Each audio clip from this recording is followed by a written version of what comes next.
Hello, my name is Ken Kinter. I'm an assistant professor at Rutgers University, and the purpose of this presentation is to discuss process, otherwise known as behavioral addictions.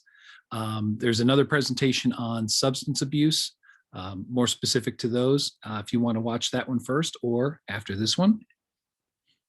So before I get started, I just want to give some credit where credit is due. I work in something called the State Hospital Psychiatric Rehabilitation Initiative, or SPRI, and that is an affiliation between Rutgers University and the State Psychiatric Hospitals of New Jersey. The purpose is to improve the quality of care and working conditions in those hospitals. And none of this would be possible, neither these videos nor that work would be possible without the financial and other support of the New Jersey Department of Health. So we just wanted to acknowledge their contributions to this. As I mentioned, this is not specifically about addictions or substance use, but we will be talking about substance use disorders to differentiate them from the process or behavioral addictions. So we're going to talk about different types of process addictions, not all of them, but some of the more common ones. We're going to discuss the relationship between trauma, mental illness, and addictions. We're going to talk about the phenomenon of cross addiction, some of the similarities and differences between substance addictions and process addictions, as well as providing some implications for treatment, inpatient, outpatient, and self-help, or 12-step style resources. So the substance abuse and addictive disorders, this is right out of the DSM-5, the Diagnostic and Statistical Manual, where that's sort of the, pardon the term, Bible for the reference material for all mental illnesses. So here are some of the areas about that: a cluster of cognitive, behavioral, and physiological symptoms, pathological pattern of behavior. In addition, there's also social and spiritual aspects to these disorders. And currently, and really want to stress this, the DSM acknowledges substance use disorders and pathological gambling.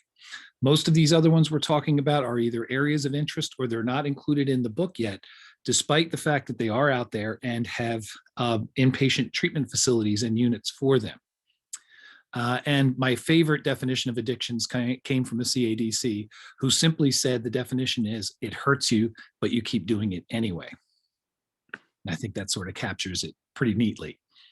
So you are going to be seeing these a lot during this presentation, this list of items. So in order to make the diagnosis of an addiction, you have this sort of downward spiral of phenomena going on, and you're going to be hearing about them in relation to each of the process addictions we're going to be talking about today.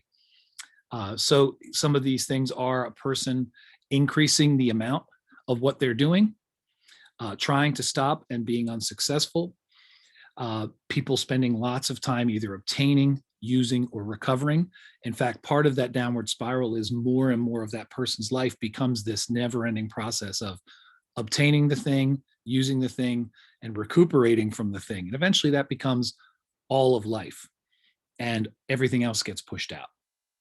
Cravings, a strong desire to engage in this behavior or to get this substance.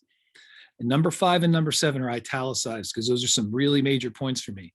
Diagnosing an addiction is very often not about how much or how often, but these two big things: failure to fulfill obligations due to use and activities given up due to use. This is that phenomenon that differentiates, I think, people that are addicted from non-addicts, and that is that the thing starts taking the place of other things. And it starts with peripheral things that aren't that important, move into more important things like someone's job, someone's marriage, someone's children. All of those things ultimately get replaced. We also have continued use despite persistent, recurrent, and increasing problems. Use of situations that could be dangerous. In fact, the dangerous factor tends to increase, whether that dangerousness is someone's physical safety or medical problems or their legal status. Continued use despite increasing physical and psychological problems. And then these pretty common phenomena you've probably heard of before: tolerance and withdrawal. So tolerance, it takes more to get the same result. Think about somebody who gambles. They can't gamble on a penny machine after they've been throwing hundreds of dollars around. It just doesn't have that same kick to it. And then withdrawals, which is the psychological and sometimes physical impact of being without a thing, that thing that person has gotten very used to. So sorry, I couldn't resist, had to put Nancy Reagan and just say no up there. So just referring to the different classes of substance, this comes from the DSM. Here are the different classifications, and this classification list will only grow as time goes on. Alcohol, caffeine, cannabis, hallucinogens, which include PCP and LSD, although cannabis itself is also a mild hallucinogen. Inhalants such as nitrous oxide or people who have paint. Opioids, which includes heroin and also OxyContin and a lot of those opiate-based painkillers. Sedative, hypnotic, or anxiolytics, say, for example, things like Xanax and Klonopin that are very common. Stimulants like cocaine and methamphetamine, tobacco, and then the other and unknown. Club drugs, designer drugs, and there's always new things coming down the pipe. So now the difference between substance use disorders and these process addictions is that you don't actually need a substance. Sometimes the addiction is more about a particular behavior or a ritual, or repeating that behavior over and over again. If you think about the trance-like state of someone on a slot machine. The role of technology, because now all of these things have come home to the internet. So just like people have used technology with substance use disorders, I think process disorders have benefited, if you want to use that word, even more from technology, where you can gamble your life away from your office or from your car, or engage in your addiction of choice without having to go anywhere. Process addictions can be much more invisible. Might be hard to drink yourself to death in the office, but you can bankrupt yourself gambling pretty quickly, or shop yourself into oblivion without anyone noticing, or without any of those signs that you see with drugs and alcohol, where there's a sort of physical decompensation that happens along with it. Another challenge with the process addictions is that abstinence may not be possible, nor even desirable. So in the case of things like shopping or sex, the goal is that this person isn't going to stop shopping or stop sex altogether. So we have to separate the healthy from the unhealthy use, emphasize the healthy behaviors, and then while disconnecting them from the unhealthy behaviors. Again, think about eating disorders or food addiction in that perspective. Obviously, not eating isn't the solution there. So this is not an exhaustive list of all the types of process addictions, but it's covering some of the ground. We see gambling, internet gaming, sex and love addiction, food addiction, compulsive shopping or buying. If I were going to throw another one on here, it would be screen addiction, where people go from their video game to their phone, to their computer, to their tablet. Maybe that might actually be one on its own at some point. So now the first issue with gambling is that gambling is acknowledged as an addiction by the DSM. It is the only process addiction so designated. So here are the categories here. Again, will look very similar to what we saw before. Increasing amounts of money. The person becomes restless or irritable. Again, those are the withdrawals, when they're trying to cut down or stop gambling. They've repeatedly tried to stop and failed. There's a preoccupation. They're always thinking about it. Any sporting event that's on or anything that's happening, it's going on all the time. The person engages in the behavior to change their mood, when feeling distressed. And that's that vicious cycle, because gambling causes stress, which gambling is then used to medicate, and then you're right back again. One specific phenomenon that is pretty specific to gambling, it's that idea of chasing your losses. Like, I'm going to get my money back. As soon as you hear somebody say that they're going to get their money, I lost yesterday, but I'm going to get it back today. That is a problem. That you hear that type of language, there's definitely something going on. The person lies to conceal the degree to which this has gone. It has cost them relationships, jobs, or other types of opportunities. Again, that's that role displacement that we were talking about before. When is something an addiction? When it starts to bump other things out of a person's life, particularly things that person held important. And then here's another trick that goes specifically with gambling: relies on others to provide money. And this is where the dangerousness comes in. Where are you getting that money from? I remember admitting somebody to an inpatient unit because they had because of their gambling losses, and they were afraid that someone was going to hurt them. So they came to the ER, said they were suicidal, so that they would become admitted with the idea that they would be physically safe. So the internet gaming disorder is listed as a condition for further study in the DSM, and is showing signs of being accepted as a formal process addiction. And of course, there are inpatient units for this already, as well as some other treatment, which we'll talk about. You're going to see some of the same categories here. I highlighted them: preoccupation, withdrawals when not engaging in gaming. It's almost like everything else seems like an irritant. Like my life is really about gaming, and all this other stuff is things I have to tolerate, like a job or my family or other responsibilities. The tolerance takes more and more time to scratch that itch. It's eventually insatiable. Inability to reduce despite trying. E, here we go with the role displacement, giving up on other activities. Continuing to game despite increasing problems. The more challenges that it creates, almost the more desire the person has to game. Deceiving or lying to family members about the time playing. Using it to change mood. And also here come the losses to that person's life, but continuing going. I met someone who almost died from online gaming disorder. He didn't eat or drink. He played for about 24 hours and then got up and fell down the stairs and almost broke his neck. And he ended up going to the emergency room where his significant other bottom lined him and said, "You are getting help or you are getting out." And that actually helped turn him around, which is very nice. So sex and love addiction, this is not mentioned in the DSM-5. If you are more interested in this, I would refer you to the work of Patrick Carnes, C-A-R-N-E-S. He has provided his own classifications, as has Stephanie Carnes, about what sex and love addiction, what these would look like, these categories would look like in the DSM. Again, it's going to look very familiar. Preoccupation with sexual acting out. This is important to differentiate. Sexual acting out, someone may have I don't want to use the word normal, but an average sex life. They may have a partner who they engage in sexual behavior with, but then they have this other sort of double life thing that may involve things like prostitutes, go-go bars, or online activity, or pornography, those sorts of things. So there's this healthy and this unhealthy sex life that are mingled together. I also want to differentiate between sex and love addiction. Some people are both, some people are one or the other. Sex addiction is an addiction to specific sexual behaviors. Again, these sexual acting out behaviors. Love addiction may not necessarily involve sex. It may just involve getting from one relationship to another, and these relationships aren't particularly healthy. It overlaps a lot more with what people refer to as codependency. So it has more to do with that. And of course, people can be both. So you'll see the rest of this list of categories pretty similar. Preoccupation, withdrawal, tolerance, not able to stop, role displacement, giving up the other activities, increasing problems, particularly legal problems. And let's think about the stigma that this addiction carries, in terms of Megan's Law, in terms of its, loss of freedom, lying or deceiving family members or others, use of sex to relieve negative moods, and of course, the risks of losing a job, specifically one's freedom.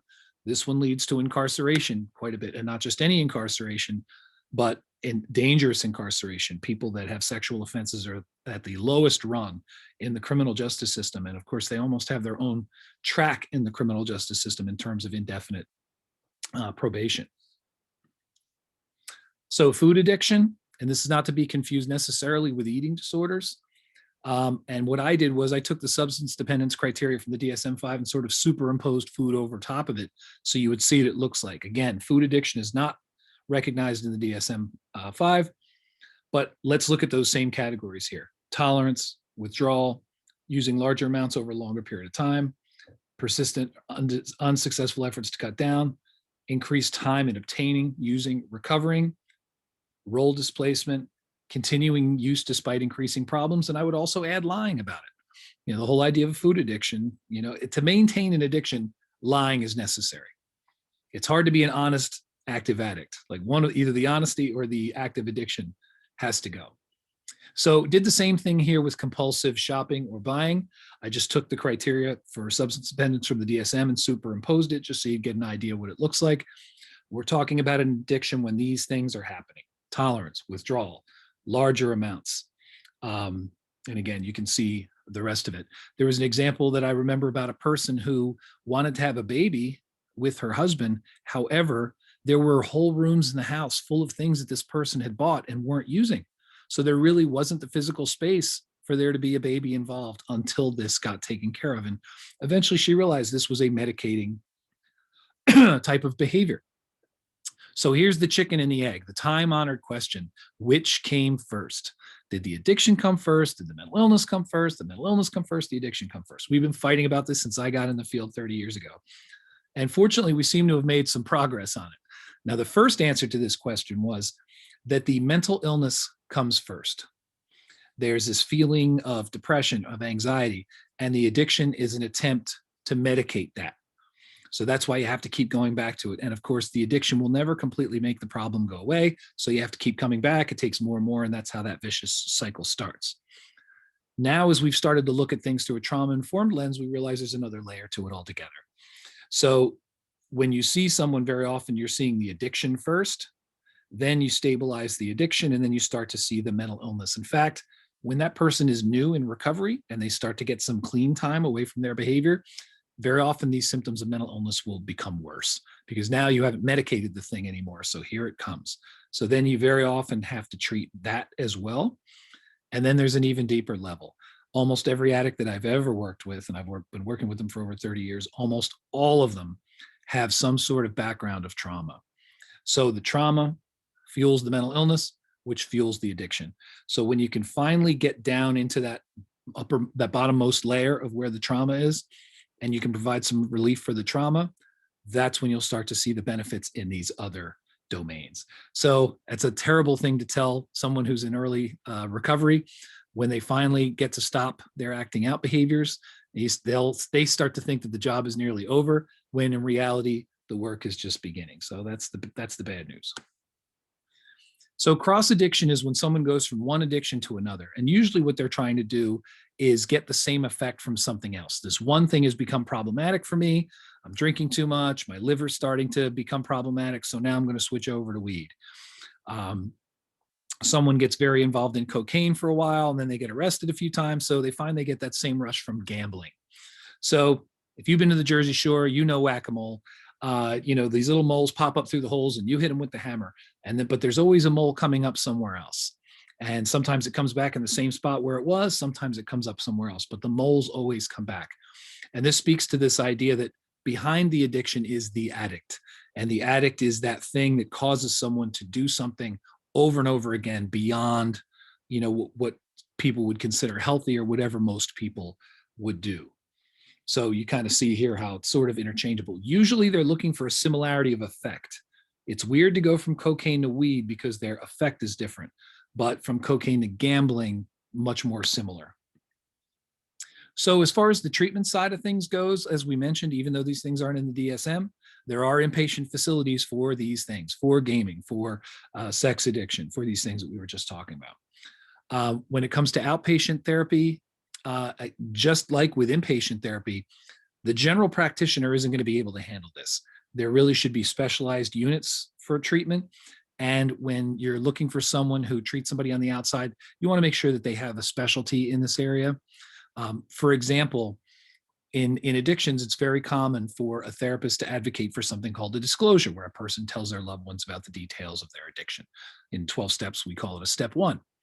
So the problem is, say, with something like sex addiction, that disclosure, there's a lot going on with that disclosure, and you don't want to just let that go all at once. There may be venereal diseases involved. There may be other people involved. And you don't just want to open Pandora's box without doing a lot of advanced footwork. So your average therapist is not well trained in these things. So that is a concern. Also in outpatient, there are medications that are being used to treat naltrexone, particularly, that they use to treat the cravings. I'm not a big fan of just doing medication treatment solo. It doesn't, that whack-a-mole phenomenon, it doesn't really take care of the addiction per se or any of that stuff underneath. There's much more to recovery than abstinence, which is just being clean of a substance or a process. The recovery is all that work underneath that really is essential to a long-term recovery. There's also 12-step groups, which we'll talk about later. I've gotten a bunch of them listed at the end here. This provides a lot of support. It takes one to know one, so that part's helpful. They do their step work and their recovery work together. They're positive role models. They've shared the stressors. They've shared the stories. And these people very often form a safety net for each other. That's the person that you can call or you can text when you're in that bad situation. It's somebody who's been there. So as we mentioned before, abstinence is not always a good idea, and it's not always possible. Someone who has a sex addiction is not going to be celibate for the rest of their life. Someone who's a compulsive shopper still needs to shop to live. So how do you separate the healthy from the unhealthy behaviors when they may look very similar? So there are many tools for this, but one I just wanted to explain to you briefly is something called the 3 circles. And that's where you divide all of that person's behavior into 3 domains. The outer circle are the healthy behaviors, both those that have to do with the addiction and those that don't. And you can kind of see some examples of that right here with, on the right side here, we have an example for a recovering gambler.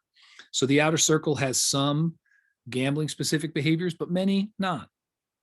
In the middle circle, you have the risky behaviors as well as internal and external triggers.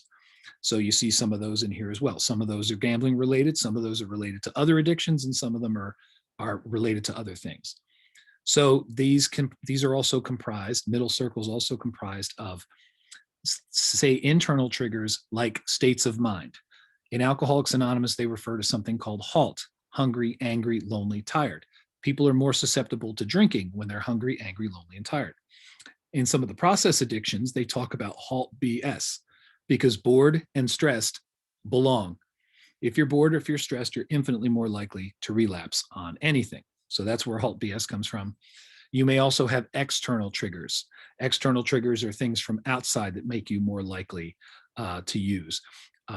Compulsive gamblers probably see tons of gambling commercials on TV now that it's been legalized. And that's a trigger. How many gambling commercials can you see without feeling like you have to indulge in the behavior? I've known people that were 30 years sober from alcohol who they sweat when they start to see beer commercials. So that pull is very strong.